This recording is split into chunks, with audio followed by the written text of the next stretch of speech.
sommet conjoint des chefs d'État et de gouvernement de la CEDEAO et de la CEEAC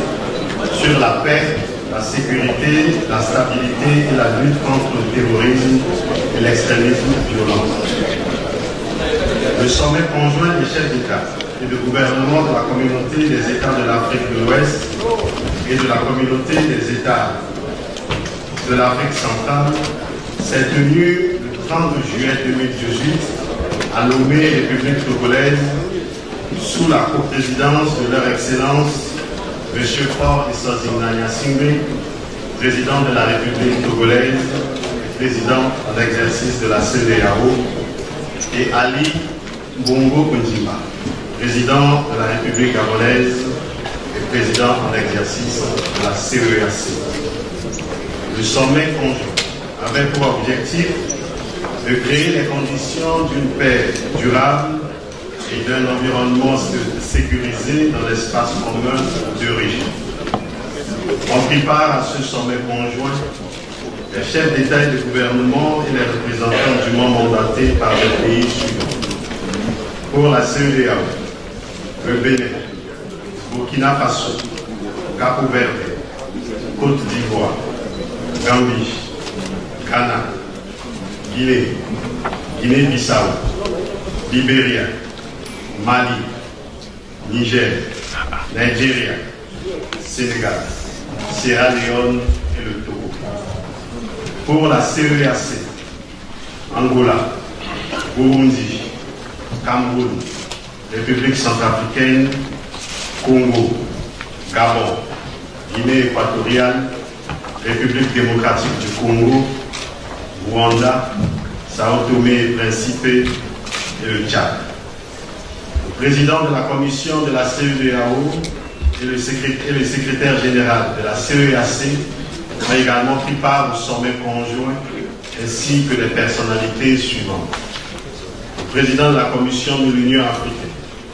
le représentant spécial du secrétaire général des Nations Unies, chef du bureau des Nations Unies pour l'Afrique de l'Ouest et le Sahel, le représentant spécial du secrétaire général des Nations Unies, chef du bureau des Nations Unies pour l'Afrique centrale, le représentant de l'Union européenne,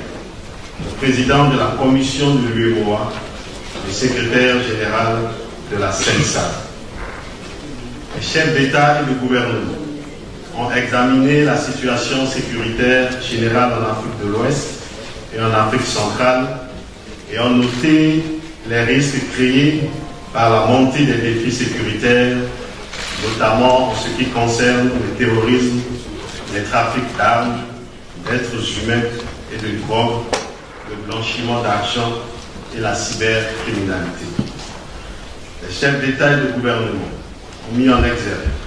les importants acquis de la coopération déjà existante entre la CEDEAO et la CEEAC dans le domaine de la sécurité et de la sûreté maritime, en particulier dans le cadre du Centre interrégional de coordination issu des décisions du sommet conjoint ECOWAS et CAS du 25 juin 2013 à Yaoundé, République du Cameroun. Afin de mieux faire face ensemble aux défis sécuritaires, les chefs d'État et de gouvernement ont souligné la nécessité d'une coopération plus renforcée et effective entre les deux communautés. Dans cette perspective, les chefs d'État et de gouvernement ont décidé d'avoir une vision partagée des menaces et une approche commune des solutions à y apporter. Ainsi, ils ont adopté la déclaration de Lomé sur la paix,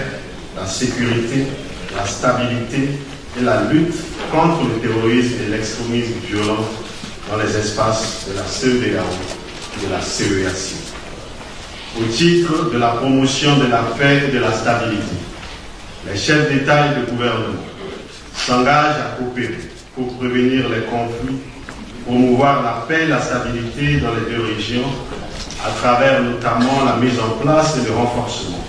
au niveau national et régional de mécanismes d'alerte précoce et de réponse rapide aux crises impliquant la société civile. Les leaders d'opinion les femmes, les jeunes et les acteurs étatiques y compris. Il demande, il condamne les actes violents commis notamment dans le cadre des crises internes visant à déstabiliser les États et tenant à remettre en cause les frontières nationales. Les chefs d'État s'engagent également à adopter, lors de leur prochain sommet, un cadre régional portant convergence des principes constitutionnels au sein de la CEDEAO et de la CEAC. Au titre de la sécurité, les chefs d'État et de gouvernement s'engagent à renforcer leur coopération afin de lutter efficacement contre toutes les formes d'insécurité. À cet effet, ils instruisent le président de la commission de la CEDEAO et le secrétaire général de la CEAC à initier dans les meilleurs délais les négociations entre les États des deux régions en vue de conclure et de mettre en œuvre des procédures d'entraide et de coopération judiciaire. En particulier, un accord de coopération en matière de police criminelle entre les États de l'Afrique de l'Ouest et de l'Afrique centrale devrait être signé par les ministres désignés avant la fin de l'année 2018. Fortement préoccupé par la multiplication et l'étendue des conflits violents entre éleveurs et agriculteurs liés notamment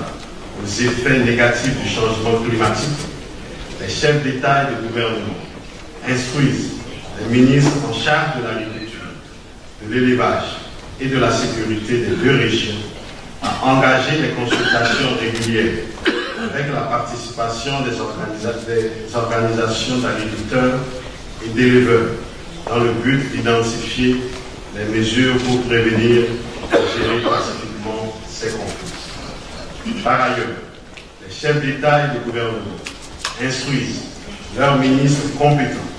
à examiner les questions liées au flux migratoire et au changement climatique dans l'espace commun et d'en faire rapport lors de leur prochain sommet. Au titre de la prévention et de la lutte contre le terrorisme et l'extrémisme violent, les chefs d'État et de gouvernement condamnent avec la plus grande fermeté les attaques perpétrées par les groupes terroristes contre les populations civiles, les forces de défense et de sécurité et les forces régionales et internationales. Ils condamnent également avec force les actions et le trafic illicite en tout genre, des groupes terroristes et des bandes de mercenaires opérant dans le Sahel, à partir d'un pays voisin de certains États membres de la CEAC et de la CEDEAO. Les chefs d'État et de gouvernement expriment leur profonde préoccupation face à la situation d'instabilité qui prévaut en Libye et ses conséquences sur la situation sécuritaire des États membres de la CEDEAO et de la CEAC et en appel à la communauté internationale en vue d'une sortie de crise rapide dans ce pays avec une implication active des États de la région. À cet effet, ils expriment leur soutien à la médiation africaine conduite par le président de la République du Congo, son Excellence Denis Sassou Nguesso. Ils saluent l'engagement des pays membres de la force multinationale mixte du bassin du lac Tchad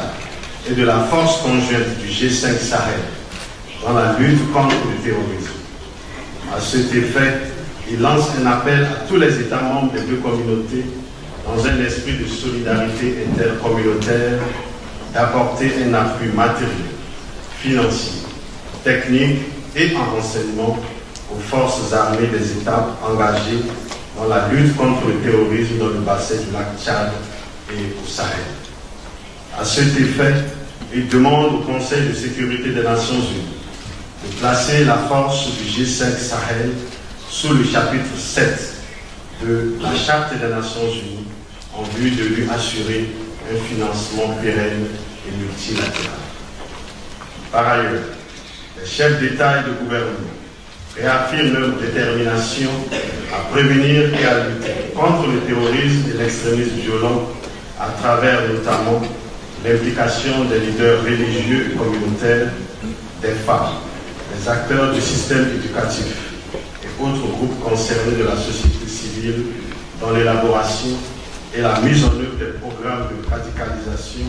de déradicalisation, de réinsertion, de réintégration et de réconciliation. À cet effet, ils appellent à une résolution rapide de la crise libyenne, l'une des sources de l'instabilité dans nos deux régions. Les chefs d'État et de gouvernement ont exprimé leur solidarité envers les autorités légitimes et le peuple centrafricain et leur soutien à l'initiative pour la paix et la réconciliation dans ce pays. Ils appellent l'Union africaine à rechercher avec les Nations Unies les moyens de lever l'embargo sur les armes imposées au gouvernement de la République centrafricaine. Les chefs d'État et de gouvernement réaffirment leur attachement au respect par toutes les parties prenantes de l'accord du 31 décembre 2016, seul cadre consensuel et inclusif pouvant permettre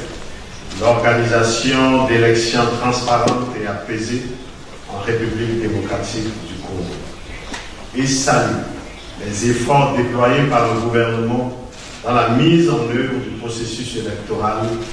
conformément au calendrier de la Commission électorale indépendante. Ils encouragent les services de sécurité habilités de leur État respectif à échanger les informations et les renseignements pertinents et instruisent les ministres en charge de la sécurité des États membres de la CEDEAO et de la CEAC à faire parvenir, avant leur prochain sommet,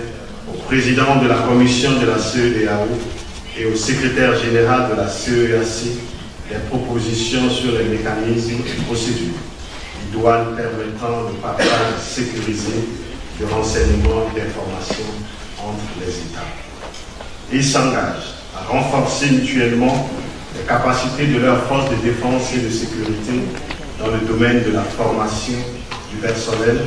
des exercices conjoints, du renseignement et du respect des règles des droits de l'homme et du droit international humanitaire.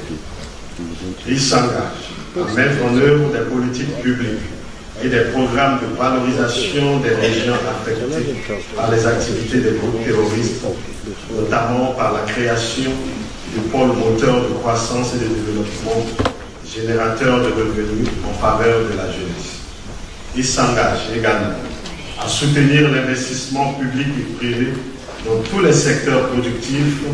pour une croissance inclusive afin de lutter contre la pauvreté. Les chefs d'État et de gouvernement décident de mettre en place un comité ministériel de suivi de la mise en œuvre des décisions du présent sommet conjoint qui doit se réunir une fois par an. Ils instruisent le président de la commission de la CEDEAO et le secrétaire général de la CEAC de prendre des mesures nécessaires à cet effet pour traduire les engagements pris en actions concrètes. Le sommet conjoint lance un appel aux États membres, à l'Union africaine, aux Nations unies, aux partenaires bilatéraux et multilatéraux et à l'ensemble de la communauté internationale à apporter leur soutien à la mise en œuvre des décisions ainsi adoptées. Les chefs d'État et de gouvernement de la CEDEAO et de la CEAC décident de se réunir chaque année en marge du sommet ordinaire de l'Union africaine en janvier et tous les 2 ans, de manière alternative dans l'une ou l'autre des deux communautés pour faire le point de la mise en œuvre des engagements contenus dans la déclaration de l'ONU adoptée lors du sommet conjoint. Ils ont convenu